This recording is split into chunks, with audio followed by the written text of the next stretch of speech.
Okay, gonna do a quick review of The Throne of Fire, which is the second book in the Kane Chronicles. I was not originally that interested in the first book. It was a little boring to me. The kids weren't really forming deep connections with those around them because the other characters kept bouncing around so much. They met an uncle that they never really hung around like at all, and they had Bast, the goddess, who was helping them. But both of those two characters were in the story and then out of the story. And long story short, it wasn't until like the last 70 pages where I was really getting invested and thought, okay, now I'm really enjoying this. The battles in it were cool, but that's mainly what it had going for it. It definitely was a weaker outing for Rick Riordan, as you know, compared to the Percy Jackson books. But The Throne of Fire was a definite step in the right direction. This is so much better in my opinion. And I think one reason why is because the first book, what it struggled with is world building, you know? Because I'm thinking with Percy Jackson, you take a little while before Percy learns about the whole, Greek god thing. And I feel like one reason why, I don't know, maybe Rick Riordan felt like maybe he could take his time is because America is a little bit more knowledgeable of Greek society.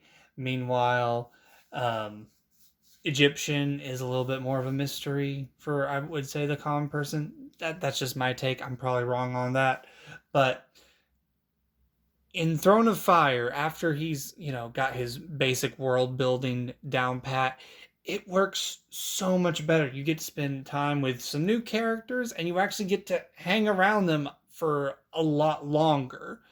And it doesn't feel like they're just being thrown out of the story and then get brought back at just a more convenient time. There's Bess, who is this he serves as like their god protector. He's this dwarf god who's really really ugly, and that's kind of his whole thing. He's a great grumpy old character who pals around with Sadie and Carter.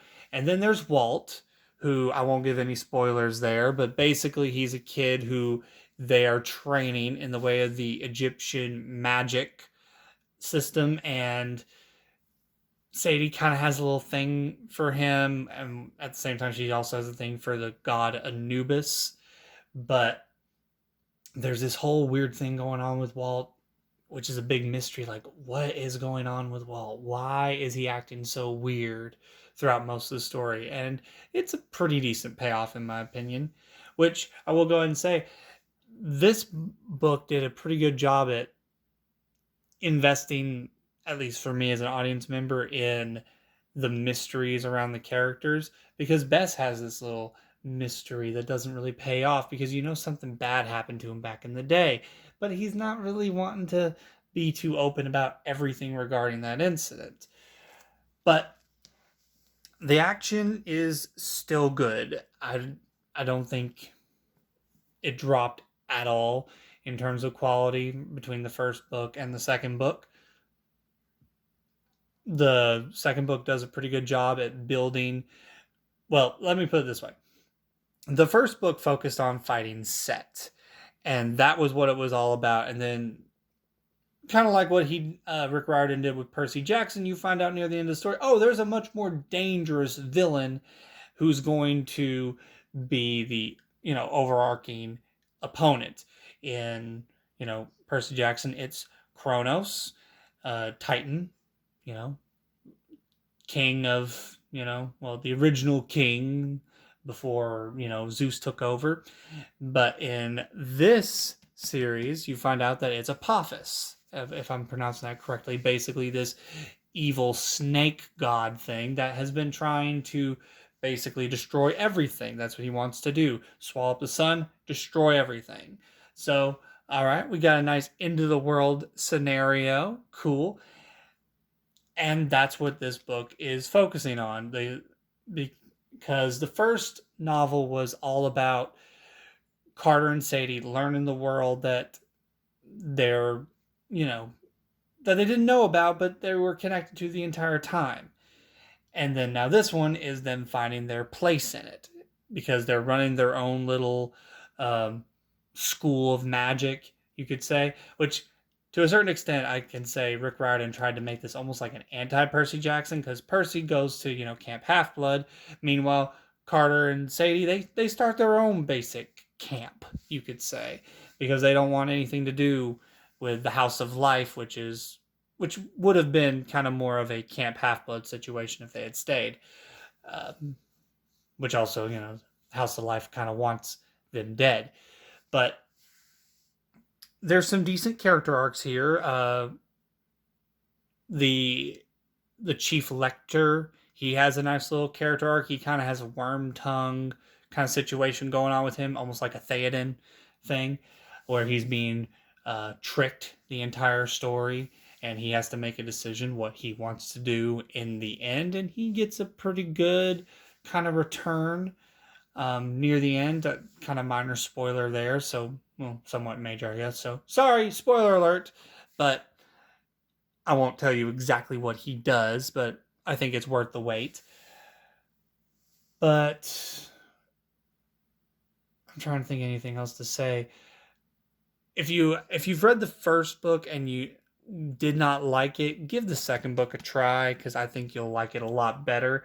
Because this book really does delve deeper into the world, has a lot better character interactions, I feel like, because I think in this book Rick Riordan really understood his cast a lot better, and he knew how to make them work a little bit better, and he knew the magic system in a way that it stays interesting, it stays fresh, at least in comparison to the first book.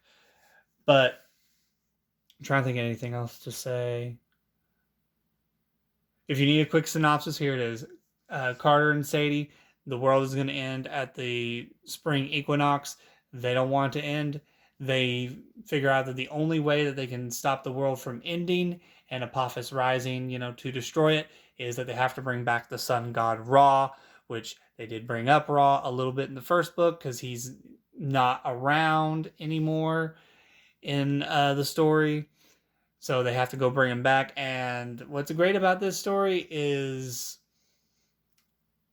there's always this huge possibility that they might fail.